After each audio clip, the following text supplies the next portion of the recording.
we have a difficult task. We are sitting between the audience and the lunch. So let us make sure that they get the best out of our conversation. And I'm sure that it will be the best because I have my panelists here who have huge experience and a lot of passion for the topic that we are going to talk about here. I have Vanitha and José Maria, and we already heard a very engaging presentation from José Maria, so I'm sure it is going to build on that to make it to the next level. No pressure. Indeed, indeed. Just setting the context, you know. Okay, so maybe, Vanitha, let me start with you. The topic is modular content and its role in driving omnichannel engagement at a scale. And I come to scale at a later part, but let's start from the basics first. What, according to you, is modular content? And more importantly, if you can reflect on the journey that you went through, where to start, because from where I'm coming is that this topic is something which has been around for a long time, and then you look around in the organization to identify what should be the starting point. Great, Chetak. First of all, it's so nice to see you all in 3 dimensions, or maybe 5, I don't know. So modular content, right? Having been in this journey for the last 18 months, I can definitely say it's not been a roller coaster ride, but it's rather been a journey. What I have learned in these 18 months is there is no one-size-fits-all approach. And really, depending on the organizational maturity that you're in, there are several applications and use cases for modular content that you can actually explore. So at least in Novo, we started with the basics, right? We started with like, hey, we are producing a lot of content. This is massive amount of content. Still, we are getting feedback from affiliates that there isn't enough content, right? Then you're wondering, how can I actually maximize the use of this content and maximize the reuse of this content? So we started this whole content excellence journey with maximizing use and reuse. Then there is this whole MLR conundrum, right? How do we make this process agile? How do we really solve for the volume of content that we are producing, and how can we make the lives of our MLR teams much easier and get our content out of the door faster? So again, modular content is also trying to solve that whole agility part in the MLR space so that we can get content out of the door quickly. Then comes the foundations for data, right? Everybody talks about AI today, personalization. We have a lot of buzzwords going on, and of course, great session, guys, but still, they are still buzzwords, right? So then with modular content, we are trying to nail down the whole content taxonomy and tagging, which I won't call it automated, but kind of attached to modular content so that the more and more your end users start using modular content, the more granular insights you're going to get. So the data flows in all the way into your composite assets or your final assets into your customer journey execution. So yes, creating that foundation for data, and then of course using that data as a foundation, you can sky is the limit, right? You can do a lot of personalization, hyper-personalization, automation of content creation, content recommendation. Everything becomes possible just after building that foundation. But ultimately, in all this journey, we have to keep the eye on the prize. Ultimately, we have to enhance our customer experience, which you spoke about. It's not a linear journey. It's rather a very well-planned journey, right, for customer experience. And how do we optimize and enhance that? So this is the journey. I would say start with the basics, get your basics right, and move forward with the most advanced journey that you can ever think of. Very well said, Vanitha. So José Maria, coming to you and trying to connect also with the presentation that you made, which I was listening very patiently, and you shared a lot of good insights over there. And one thought which came to my mind, we talk about content as a king, and I say conversation is the queen, and content cannot go further without conversation. And you talked about customer journeys and the channel preferences that each segment could have. How do you see content, and more specifically modular content, fitting into that story that you presented? Yeah, I can actually try to give you a concrete example so that we bring it down to earth. We started in Sanofi when I was in consumer healthcare in 2020. And I was actually approaching it the way that, the typical way, right? So I was approaching with lots of content and try to branded messages. And I remember that one of the countries reached out and they said, Chema, we did a quick survey with the doctors, and they told us that they don't want to hear any of that content right now. And they want content that can be used to share with their consumers, with their patients, through WhatsApp. And that was a very good insight. So we have to rethink that strategy, because I realized that we were in the process of a microsegment. We were looking at doctors who were looking for content that it was more easy to share. And then we started testing and learning based on that. So we said, okay, there is a clear channel, WhatsApp. There is a clear customer need, and no specialty segmentation, right? So this is where these thoughts came to trigger my mind. The other example was when congresses, for example, doctors started giving us the feedback that it was so difficult to attend medical congresses online because there were just hundreds of thousands of hours of video, and they didn't have the time to spend it in the Congress, and they needed to receive the content in a different way. So that was another clear microsegment, and it was a different country. So this is how we started to connect the dots and say, okay, modular content about a conference doesn't have to be the typical report of 20 pages of the coverage of the event, but rather snippets of the presentations. So we let them choose what presentation they wanted to receive summarized, and then we summarized it. And then we asked them how do they want it to receive, if they wanted a sales rep to send it by email or a sales rep send it by WhatsApp. And and then this is how we started going into those microsegments and contents. Makes sense. Thank you. Maybe coming back, Vanitha, to you. I have listened to you talking passionately about modular content maybe for last 3 years, starting from next Pharma year, 3 years ago. And you must have gained a lot of experience during that period. If you have to look back specifically in the context of challenges that you encountered and some of the lessons that you might want to share with the audience from the failures or watch-outs, things that didn't go well or you had to course correct along the way, if you can share some thoughts around. So when I have to reflect on challenges, I can put them all together as a 3 Ps, right? The challenges are to do with people, process, and platforms or technology. So of course, we have challenges at with different levels of maturity in these 3 aspects. So when it comes to technology, I would say having or building that connected content ecosystem is super critical, because you need to have a solid digital asset management system, perhaps a content authoring tool, a good MLR promotional review system, and then a good data lake where the data can flow in, target platforms, data lake, and then a good BI tool. So all these basics need to be there in order for a seamless flow of your content and the data that comes along with it. So that's one learning around technology to get them right.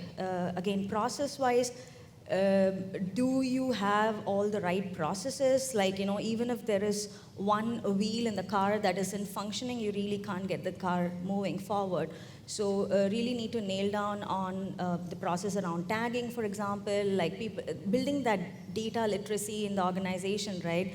And why do we need a taxonomy? What is the value proposition? What's the value story? What is the vision for that? Because it's not about just breaking down content into building blocks, right? It's about what value you are getting by breaking down content. So having your processes right, and the people part is always interesting, right? Because luckily for me, I was also responsible for setting up this whole content factory setup in Novo. So I had built a lot of equity in that process with my stakeholders. So I was quite surprised to see that my stakeholder group in my organization seem to be quite open and interested about modular content. But they are highly opinionated. They still have a lot of views and ideas. So one of the learnings is also to learn to co-create with them. Not just like, sitting in a global shoes, like, oh, this is my strategy, this is what I'm doing, and this is the big blue ocean vision.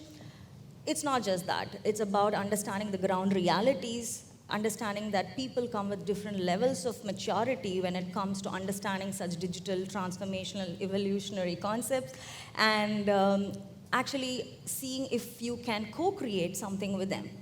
And that has worked so well in the recent past, I would say, where we have started creating a lot of ModCon-based task force, where we're bringing people together. The idea is not to create a lot of silos and redundancies of content yet again. The thing is, hey, what will make you reuse this content? To really nail down that specific content and creating them as modules is what my hope is, right? So that's about it. Okay.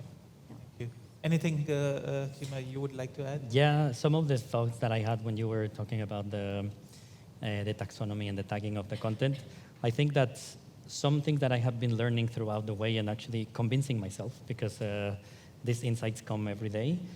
It's realizing that not all the content has to be branded, which is one of the biggest changes that we have to think about. And I'm connecting it to what you were saying, because the step in between is the persona that I was talking before. So since not all the content has to be branded, let's talk about, I don't know, guidelines to manage the stress in patients, for example. That's something that, I don't know, patient-centric persona doctor is gonna need. So if you have a proper tagging, then the whole company can talk, and if you don't have this silo thinking, then the whole company can reuse that content and actually achieve that holistic view of the customer that we're talking about. And so I'm talking about it more from the change management perspective that has to happen to really be able to play with the toys that we're handed over, because these are really high-tech advancements, right? But if we are not ready to use them, then they're just going to stay there without us maximizing the usage of them. Makes sense. Vanitha, I would like to come back to the point around content factory that you mentioned, and just curious from change management perspective, how you tackled that, because content is so close to brand teams, and to tell them that now you just focus on creative and someone else centrally will take care of content production, how you manage that decoupling? It's quite interesting because, when you just look at it as any consumer, you'll think this is a no-brainer. We're just saying, hey, you know what? Take care of what you're great at. We will take care of all the technical production and all the things that you really don't have to worry about. You don't need to be a project manager. You need to be a product or a manager or a brand manager, right? So it's about giving them the big picture, the value, also to add to your point, you talked about personas, right?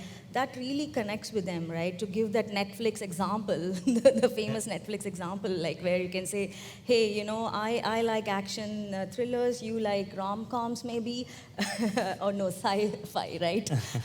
So you like it, and how can I actually spend more time personalizing content that connects with the customer.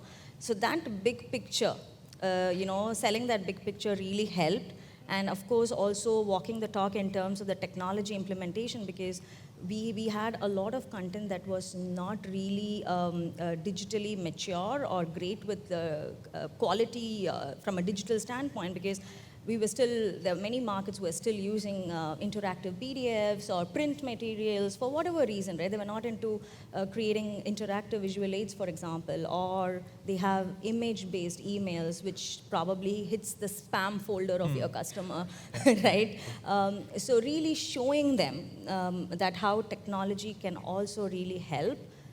This was back during the Content Factory days, but now with ModCon, it's a very different narrative altogether. Makes sense. Makes Yeah. sense. And maybe, Chima, if I can come to you, I mean, we all know how large and complex Sanofi could be from an operating environment perspective. And one of the points we want to talk about is doing modular content at a scale.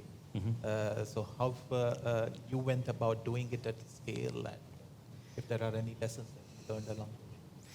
Yeah, well, we didn't get to that point, actually. We were doing some pilots to really do it modular, but it was, and I'm talking still about consumer, because right now I moved jobs. I don't know if I told you, but I moved jobs, and then in the new job, we're actually doing some tests, for example, right now on 5-second test, which we call it. So we test the content in 5 seconds, and if it gets a message, then we continue. And if not, we rethink the way that we are doing it. Because one of the challenges I found, not just in specialty care, but also in consumer, was that we are really, we want to put too many messages into the content. And I could see the infographics from some of the teams that they were sharing, and they were the text-heavy infographics that you cannot consume in digital. Yeah. To your point, Vanitha, most of the content is created not because it's created digitally. It doesn't mean that it's fit for a specific digital channel. So I can tell you the main, maybe actually we can even connect it to the topic before on what do you have to stop. And because I didn't realize it before, but last year we focused a lot on how can we get rid of content inside of those infographics. We let the teams create a first approach and then go deeper into what do we really need to tell the story and what is a nice to have, and then streamline a little bit those infographics that were so heavy. And then start, now that we had the message clear, then start thinking about different formats. But it was a hard job. I don't think we managed it to do it. We had some initial hints, and actually I did a pilot with personalizing, trying to personalize some videos, 30-second videos through artificial intelligence with this deep fake technology, so that we could start creating those individual videos. But that's the farthest we got. We couldn't get to do it at scale. And maybe continuing with the theme of the conference, looking forward, what's next? So Vanitha, what's next? What the future success would look like from a modular content and content in general perspective?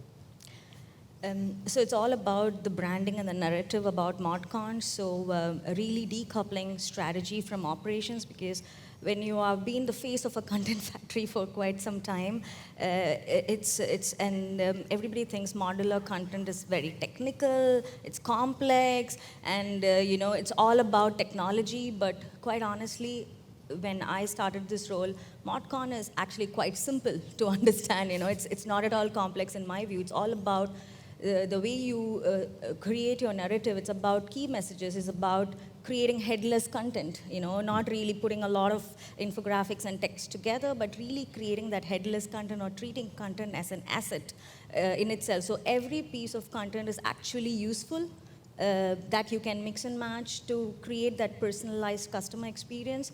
And it really rings well with the brand teams and the MLR teams and probably the customers too, that it's about how you can treat content as a repository of great key messages that you want to communicate with your customers. So for me, the way I look at the future is to really walk the talk now. We have talked enough about technology, we've talked about strategy. Now it's like really walking the talk, creating some real impact cases, and showing that modular content can actually be useful in delivering all the promises that we talked about, the blue ocean vision. Hope to make it a reality. Makes sense. Yeah. Chima, anything to add about that future vision that you would like to paint for modular content? I can only talk about my dreams, actually, because so my dream is that we are able to create, like you said, headless content, but it's going to be, my guess that the future is actually still far on that vision, because we need, like I said, we need to consider not just the technology, like you were saying, but the change management part, the way that we understand content itself, we need to recalibrate, and that's the hardest part of it. And also the ultimate goal is the ways of working, because we also have very long processes to approve content, lots of regulations. And if we don't bring the medical and regulatory and legal teams on board, then we're going to be very agile and modular, etc. But the process is not going to be fit for that purpose. And so if we don't bring them along, it's going to be, that future is going to continue being too far from us. Thank you so much. I see that we are out of time for this conversation. Probably there will be more conversations happening during the day and tomorrow as you are around. Thank you so much for sharing your perspective. Thank you. Thank you. Thank you.